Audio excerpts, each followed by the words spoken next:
Greetings to you all from Rockford, Illinois, near Chicago. We are located exactly 130 kilometers northwest of Chicago, Illinois, which is why I often refer to my time as Chicago time. So I am speaking to all of you in the African Asian Alliance for Christ, AAAC, or if you want to say it really fast, it's AAAC, and we mean no disrespect by that. That's just how we talk in America. And I forgot something, but we'll be fine. I would like today to answer some requests that I've had and that I'd actually hinted at last time, is that I want to talk about how the Lord has brought together the rise of the African Asian Alliance for Christ. Um, Mention a few things that might be happening in the future as God continues to bring the right people towards us, and I've already been amazed at how fast this is happening. And really, this is not something I ever planned. It's not something I expected. I thought retirement had come, I was done, nothing else to do. And then you guys come along and really bring a lot of meaning into my life over the past few weeks. And I really thank you all for it. And I pray that in return, I may be able to give a few things back to you. And really, especially, I'm interested not in you talking to me or dealing with me, but to start increasingly talk with each other, and I'm starting to see that happen, and I'll get into a little more detail about that when I talk about what's happening now. Um, this story of what we might call the rise of AAAC is kind of personal. I don't want it to stay personal. I want this to become a story about God and a story about all of you working together. Because if it's all about one person, this thing's going to fall flat. But if it's all about God, it's all about you, good things can happen, and I believe that, and I've seen it happening already, very unexpectedly. So the really short version of this is that about 2 months ago, right towards the end of May, somebody took a new photograph of me, and I liked it so much that I put it up everywhere. And one of the places I put it was on my porch. It's not called a portrait. What do we call it? That's not a portal. Porch. I put it in my Facebook file. I'll just say that. And um, profile, we call it a profile. Yes, I put it in my profile picture in Facebook. And somewhere around that same time, I redid my profile. I noticed there were a lot of gaps. I wanted to fill them all in. And then for the jobs, I added job descriptions. I thought I was just filling in the blanks. Thought nothing of it. That was it. And I only realized very recently that I have a very unusual profile because I did fill all that stuff in, and nobody else does that. I did it. And I thought, well, that's it. Little piece of homework. And I feel better about myself. And that was it. And then almost immediately, I started receiving 10 to 20 new Facebook friend requests per day. And it kept going and it kept going, and it peaked about 30 to 40 requests per day, which is very unusual in my experience. In fact, right now I am way behind in answering because I slowed down the way that I answer in a way that I'll explain in a little bit. And along the way, I started thinking that what's going on here, because they're all not just my normal round of Facebook friend requests. These are all from Christian leaders in Africa and South Asia. Nobody from South America, nobody from Europe, one person from Sri Lanka, none from Nigeria, none from Ghana, which is the place where you usually expect a lot of English speakers to be who are Christians, not from there, but all from East Africa, plus East Central Africa. I got a few from Democratic Republic of Congo, quite a few from Burundi, a lot from Uganda, uh, Kenya, a couple from Tanzania, and a couple of really important ones from Zambia who have become really good support for me already. Um, that's it from Africa. And then also a lot from South Asia, not Southeast Asia, which is the area I know, but South Asia. Southeast Asians are welcome, but this is really convenient because almost all of you are in a 5 to 6 time zone span from Cameroon in the west to Bangladesh in the east. And in South Asia, I really mean just about every country except Sri Lanka. We have one person from Sri Lanka. All the rest of you are in Pakistan, Nepal, Bangladesh, and India, and especially Pakistan, which is a place that until this happened, I did not even know you had Christians in Pakistan. Now I know it's about 2% and it's growing rapidly. I also did not know you had Christians in Nepal. Now I know because one of you has told me, look at the numbers. And apparently the number of Christians in Nepal has been growing very rapidly, and this is the work of Nepali Christians reaching other Nepalis. Just as in Thailand, it has increasingly been, over the last 30 to 40 years, increasingly Thai people raising Thai. And the role of the missionary has changed, so that they are talking very much about the need to stay in the background, support the Thai evangelists and Thai workers, give them moral support. I don't even mean giving them money, moral support, and provide extra training as it's needed. And as I tried to figure out what people were looking for when they contacted me, it started to come out. Even before I started asking people, why would you like to be my Facebook friend, which I started doing towards the end of June, people were starting to tell me what they were looking for from me, and some of it was money, which I cannot do because I don't have any. Uh, that's okay. We're addressing that in other ways. I hope someday we can train you how to request funds professionally from charitable organizations. And I think I already know some people who might be able to help provide those videos. Don't want to get ahead of myself. Please pray for that. It could be very helpful if that happens. And it may, again, come right out of Africa and Asia, where instead of some American telling you do this, do that, you say, oh, you did this, I can do that too. And then we can learn from each other. That's my vision for this. We learn from each other, no longer depending on the outsiders. And as we revised our statement of purpose in the past day or so, some of you already pointed out that's exactly the vision that I have too. This is how we want to be. And we have very real needs in this group, and I hope we will be able to back it up with supports to prayer. And getting ahead of myself again, but I think it's important to mention this. I really do hope we become a praying unit, working together to bear each other's burdens. And I know that verse isn't really talking about prayer, even though we use it all the time that way. It's really talking about making sure that people who aren't really walking the path of Christ will get some admonishment from those in the church. That's what Paul's really talking about there. But I'll take it out of context along with everybody else. Yes, bear each other's burdens in prayer. And that is a really important role we can play for each other, even if we don't speak the same language, aren't in the same town, don't have the same technology. We can still pray. That has been powerful from the beginning of time through the empowering of God's Holy Spirit. So there has been talk about putting together a prayer list, um, a prayer bulletin, and we just need people to help put it together. I thought maybe a couple of people. Somebody else has suggested we need a team of 10 to 20. Just let me know, and I'll pass on the word. Eventually, as we get more organized, it won't be just me taking your offerings of help, but maybe some of this will be spread out among team members. But this is so new, we don't know who's going to come in. I meet intriguing new offers and ideas almost every day now, and that's up from just 2 weeks ago. So I really like the dynamic that God is starting to build into this group.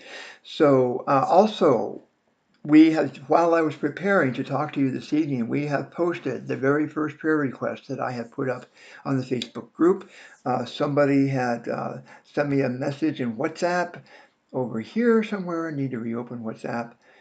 Well, let me just read the Facebook.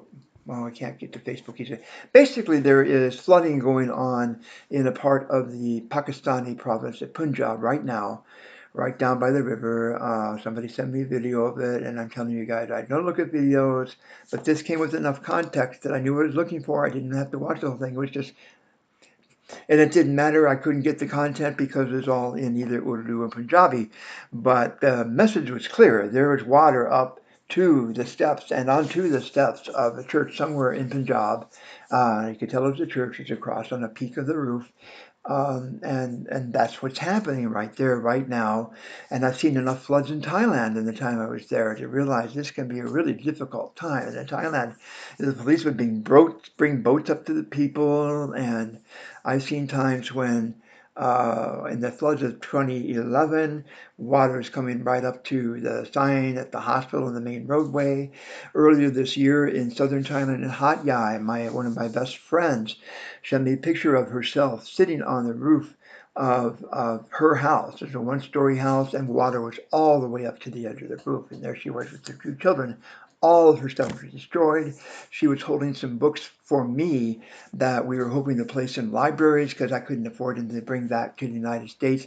They're all gone. All of her stuff is gone. So I know flooding is a really serious thing. So I do ask that you will pray for these people in Punjab and wherever else flooding may be happening. And I know much of the rest of the world we're having trouble with heat. Very here in Rockford, it's very hot and humid, and some older people, and there's some people sleeping outside who really need prayer for that. I have a friend who's homeless, and he's sleeping in a tent. And I think I can say it here. I won't say it to my friends here. He's got HIV, which makes him very sensitive, and not because he had sex. Something else happened to him, and from the age of 17, he's had HIV, and he is suffering from the heat. He suffers especially when there's humidity, which we have today. And we also have wildfires in Canada sending smoke across the border. He's sensitive to that. And he's trying to get into a hotel room. And there are organizations in our town that are trying to help him with that. And I hope he is there tonight. But all of these things that happen to people are very real reasons for prayer. And I'm going to get into that later on when we meditate on part of Psalm 23, which has become meaningful to me and to many people. But again, I'm ahead of myself. So I want to back up a bit because I talked to you about the rise of AAAC, and I'm going to run through that again. But I want to talk about what was going on in my life before it happened. Many of you have been reading my profile. You know I was involved in lay ministries in churches. I was never a pastor, um, although I helped pastors sometimes, and I got very close to the pastor of one of the last churches I was in for 9 years down in southern Thailand. And the pastor still calls me sometimes, and I talk to him. We kind of shared each other's burdens a little bit. He didn't share all of his burden with me, but he talked about the church and asked me to preach sometimes and to teach Sunday school, usually in Thai, because I speak that language. And so that was a meaningful relationship for me. But I often had struggles throughout my life with depression from time to time, and that happens to many of us. And I'd have my good days, it could be really good and be really down. And then at the end of 2022, early in 2022, let me say, I spent a total of 14 years in Thailand, and I had first gone to Thailand in 1980 as a summer missionary with the Alliance Youth Corps of the denomination I grew up in, called the Christian and Missionary Alliance. It is active in some of your countries, and many of the others it is not. It began in the late 1800s, when a former Presbyterian minister called Albert B. Simpson developed a vision to hold evangelistic rallies in the cities of North America and also to send out missionaries. And they formed two governing boards. One was called the Christian Alliance, the other the Missionary Alliance. Within 20 years, they had sent out 500 plus missionaries, and that's in the days where there was no internet, no planes, and the boats were slow, and you might die in the field. In fact, you would probably die in the field. The very first place they sent a missionary to was what is now the Democratic Republic of Congo. Then it was a colony of not even Belgium. It was still a direct holding the property of King Leopold of Belgium, who was probably the worst colonialist there ever was. I do feel sorry for my brothers and sisters in Congo who went through that. And Burundi and Rwanda was part of that very same colony at the time. Um, they were divided away for other reasons. So that was a really bad thing that had happened, and many of you have been through the fire of the difficulties of colonialism and the post-colonial era, and you're probably still dealing with the after effects of that, and I am very sorry for that fact that that ever happened. But I pray that God may use it for his purposes, because in the post-colonial area, especially the last 30, 40 years, God has worked so wonderfully in so many of your countries and through many of your own ministries. So that was my start. I first went to Thailand in 1980. I wanted to learn Thai. I wanted to learn more about Thailand. I was able, by God's grace, to register to study in graduate school at Cornell University with the full scholarship to study Thai. I had no idea of really becoming an anthropologist at the time. I picked it over history, which is my first love, because a professor in the anthropology department, when I asked him what's the difference, because I noticed that the anthropologists and historians who studied Thailand there were covering many of the same kinds of material. And I said, what's the difference? And he said, well, the difference is if you're a historian, he really over stressed the difference, but he said, you'll spend your time in the library with books. And I was burned out. I had just finished 4 years of college. It got a little hard towards the end. I had good grades, but still it was hard.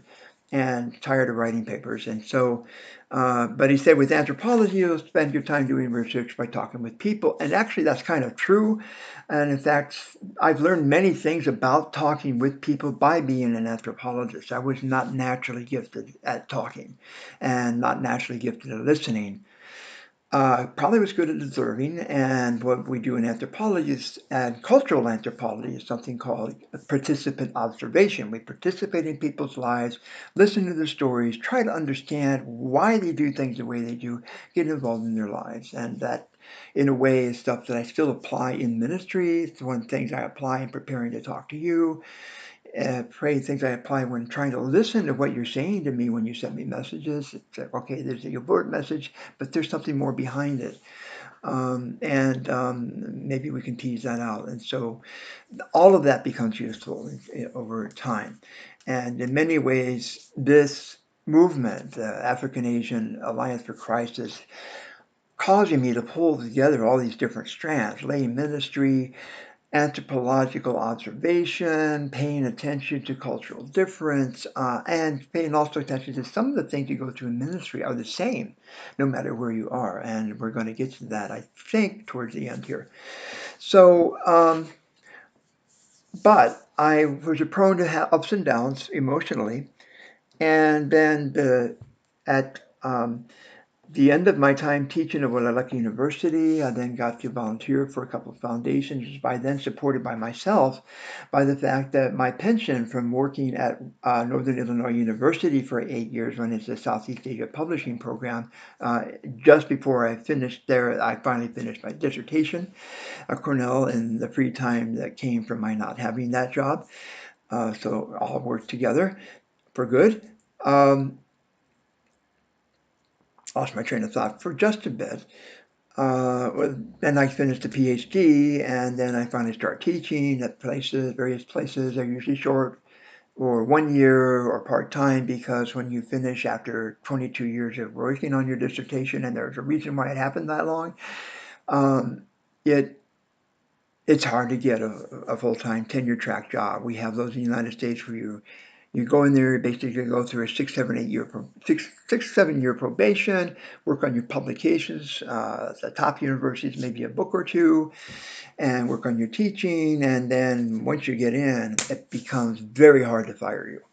Now in Thailand, I never got that. I never got tenure track jobs. But I did get finally a position that lasted 5 years in Thailand as a lecturer and briefly the chair of the PhD program in Asian Studies in the School of Liberal Arts at Wililock University. And then when that job ended, I taught for about a year in a Thai high school teaching English, which I never really trained to teach. And it was a struggle, but I got some successes with those students, so I felt good about that. And then after that, I was privileged to receive visas. There's something called a volunteer visa in Thailand, where I don't get paid, but by then I was drawing this pension from the fact that I had worked at Northern Illinois University, and it's not enough to pay my way in the United States.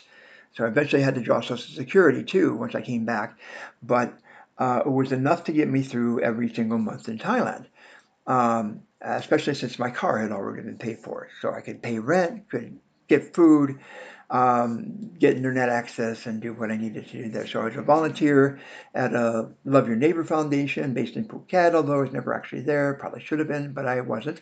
And then I was situated in Hat Yai in southern Thailand for a year under the Covenant Foundation. When that ended, COVID had come and the borders closed. I couldn't leave the province. I couldn't cross over to Malaysia like I used to do for conferences or to learn about people's ministries. And flying to America was stopped. Flying to the other parts of the country was mostly stopped. Spacing happened. All meetings shut down in Thailand for several weeks. And people started meeting online. And the Thai church has recovered. I hear a lot of American churches never quite recovered, especially the big ones, but we're working on it. So that all happened. And the good thing for me is I wanted to stay in Thailand. So the immigration started to say they created a new category called basically it was a COVID era visa, where you could get a 3 month extension if on your application somewhere you said because of COVID. It's dangerous to go back to the States because it really was because COVID was worse in the States than it was in Thailand because people resisted the government's efforts to get them to do the smart things. Whereas in Thailand, military government, they said, you do this. People said, we'll do it. And so they closed down all the gyms. They closed down a lot of the restaurants, really spaced it out. And hospitals are building on extra wings, extra protocols to screen people coming in. Everybody wore the masks, and they did it. So I got an extra 2.5 years out of that. But then when the time came to end, it ended very suddenly. I was told I had 5 days to get out of the country. And then I had friends checking it out with immigration. And once I had it was clear that I was working on getting my airplane flight. Um, they gave me an extra 4 days, and so I was able to get out in time with very little. I had to leave almost everything behind. I just had a suitcase.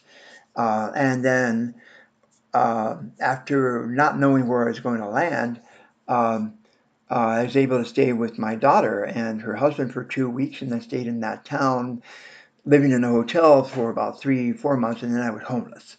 And I could not sleep in a car because I can't sleep. So various things got me through that.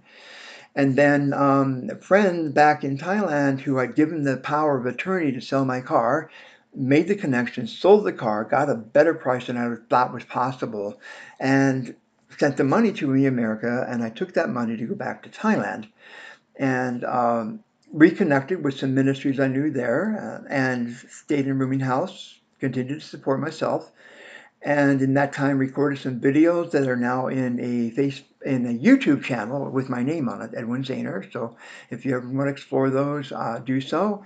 Some of them are my own compositions. Others are I recorded on recordings of me playing keyboard, Thai carol known as Bien Blak, which basically means overflowing with love. There are various other bits and pieces here and there. No plans to become famous off of that, but somebody was just telling me last night, 2 nights ago, that I actually sound pretty good, so I'm not embarrassed to have you take a look. Um, so that was actually the joy out of that experience was doing that. I played guitar, which I could barely play, but I think I sounded okay because I only used a few chords and they sounded okay. Um, so I like music, and you may hear some of it soon. And I just realized I'm going to keep talking and then do a second video because if it goes longer than 20 to 30 minutes, it'll be very hard to compress and post. So I'm going to finish up by saying I went through this hard period. And then when I got back to the States at the end of 2022, again, I had no place to go. Somebody finally said, okay, I will take you in. And I've been staying at that place ever since.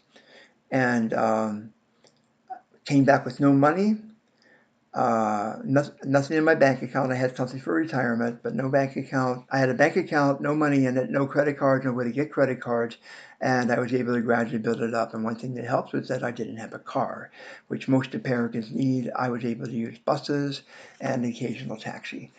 And so my personal accounts have been improving. I've been trying to be frugal. Means you don't spend money you don't have to spend, and I don't have enough to give money to give to you, but enough to take care of myself. And I praise God for that.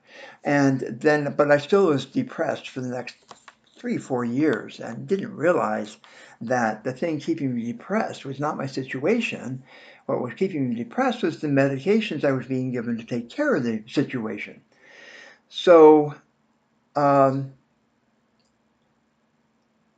this is going to be 3 videos, I think. So these medications were causing me to have a lot of physical problems. I had bad balance. I was falling down. I looked like an old man. I looked like I had Parkinson's disease. I didn't know what the problem was. So my doctor sent me to some specialists. We checked my hearing, no problem there. Sent me to a neurologist. That's somebody who studies the nervous system.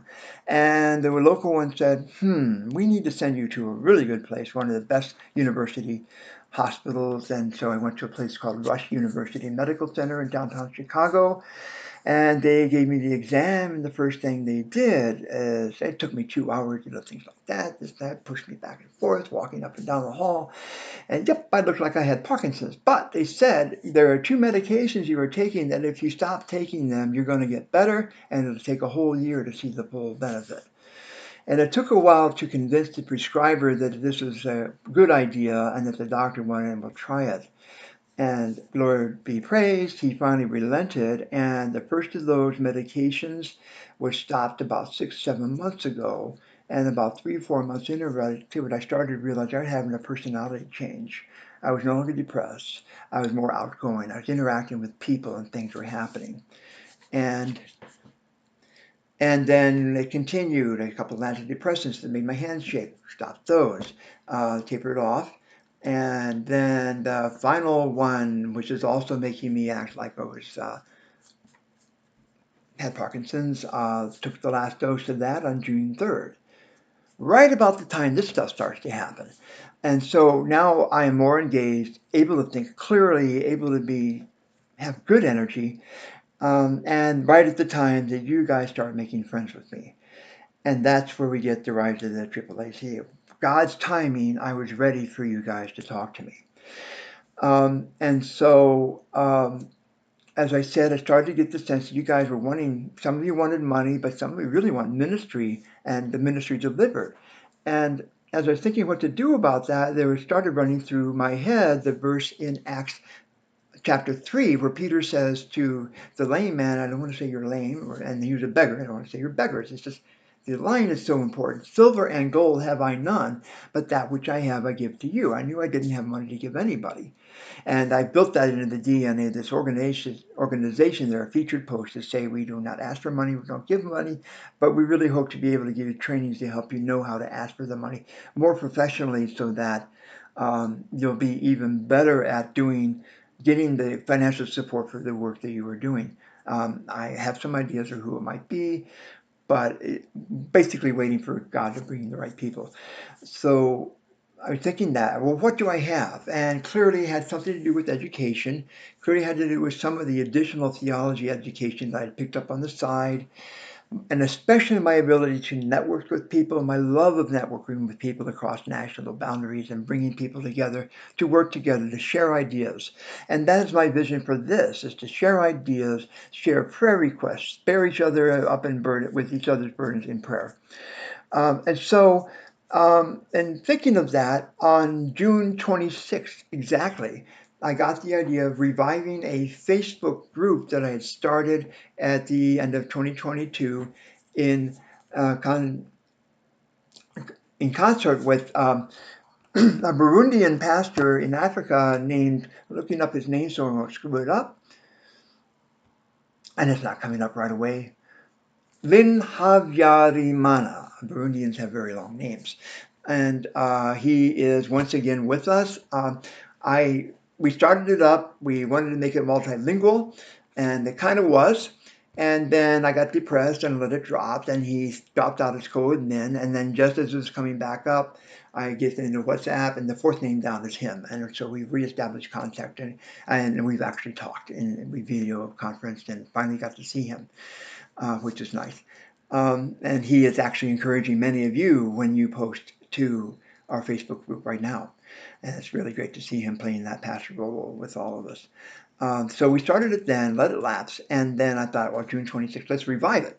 So I brought it up, and then Facebook said, new rule, last year, you have to wait 48 hours before it will go live. Okay, I waited 48 hours. And they came up, and people were saying, I want to join, and nobody was joining on what's going on. And then went all the way to July 5. This is less than a month ago. And I'm talking with my pastor at Forest City Church, and this is, by the way, not an outreach of Forest City Church. Many of them don't even know we're doing this yet, but I really hope there will be some prayer connections on down the way. So they got support us, and that's the church I refer to when I say I don't have any money and my church has a huge mortgage, and that's very true. They really have nothing to spare for anybody right now. They have to pay that off, and I'm glad that they're going to pay it off, God willing. So, but I was talking with my pastor there, and I was making some observations about what I thought was their Facebook page, and he said, "That's not our page. That's the search results. You get to our page, you click on the top result, and you're in." And then I said, "Oh, nobody can find the join button." So I sent out a message on Facebook that very afternoon. And then over the next 2 weeks, we went from 62 pre existing members up to more than 200 in less than 2 weeks. And today the number is sitting at almost exactly 400. We slowed down a bit this last week. That's fine. I think it's probably because I'm really slow at letting people in. I want to know why they want to join me, and then I introduce them to the group, and then they join at their own pace. Like today, somebody told me, "Hey, I'm at a pastoral conference. I'll get to it when I get back." That's fine by me, because do it at your own pace. So praise God, that has happened. What do we do now?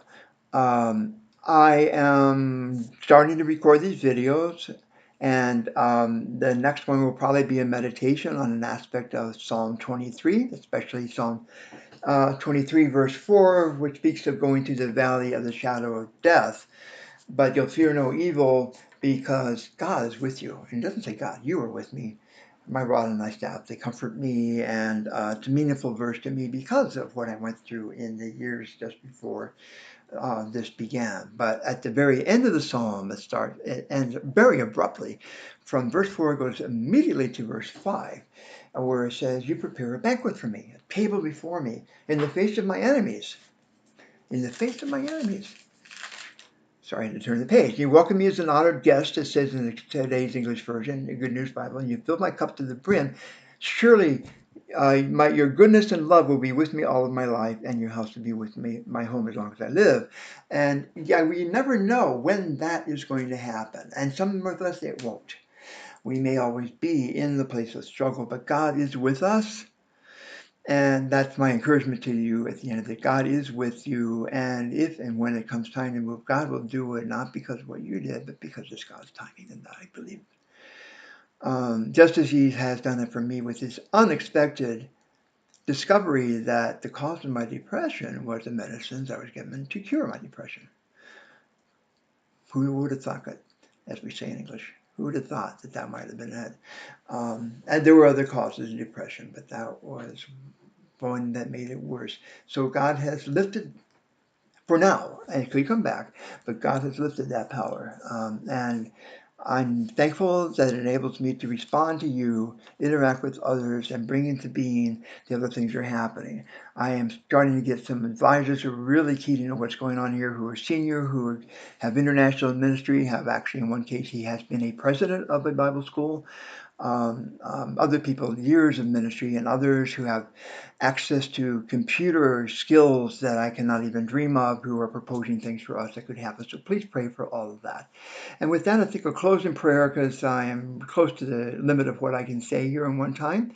And that is, I want to thank you, Lord, that in your timing, this organization, basically a movement, because we're not even registered as an organization yet, but I pray that you might lead us as we start to explore that possibility as registering as a not-for-profit in the state of Illinois, and possibly with an international board, that you would lead us in every step as we continue to define our statement of purpose, that you would lead us as you find the right people to advise us and the right people to assist us in bringing various things into being that can really make this group be what it can be.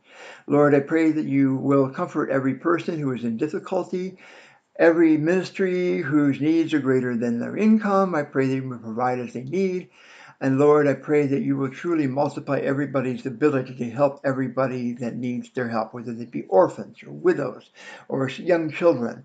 And I pray that you will provide them the knowledge that they need to lead their congregations and to pastor their followers. And I pray all of this in Jesus' name. Amen. God bless you. And this is a Thai greeting and a Thai goodbye. Bye bye.